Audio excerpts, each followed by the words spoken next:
Conquista il pallone Lotti. Sfera allargata sulla destra. Tony Ponzi investigazione in contropiede il destro. Si distende De Angelis con la manona. Mette in calcio d'angolo. Intervento stupendo qui dell'estremo difensore. Dall'altra parte del campo Pelleggi. Ancora De Angelis. È bravissimo. Il migliore dei suoi in questo momento. Ha salvato il gol 2 volte. Calcio di punizione battuto corto. Il pallone è sulla sinistra. Pelleggi De Angelis. Sulla riga. E ancora lui. Un miracolo questo di De Angelis che salva il risultato. Ma c'è stata un'altra impresa di De Angelis. Pallone proprio verso De Angelis, questa volta con i piedi. Sta deliziando quei pochi spettatori qui alla Stella Azzurra.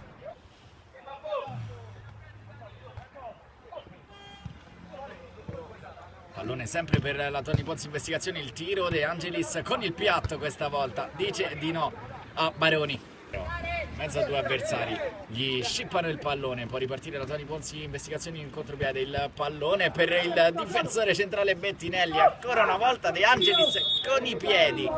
Non sanno più come fare a superarlo i ragazzi in maglia già, per la sovrapposizione di Vicini che va ancora dentro a cercare Pelleggi. Arriva lo stesso sulla sfera, poi Ibrahim. Pelleggi ha spazio per andare col destro, la deviazione, poi qui con un po' di fortuna in calcio d'angolo manda il pallone De Angelis.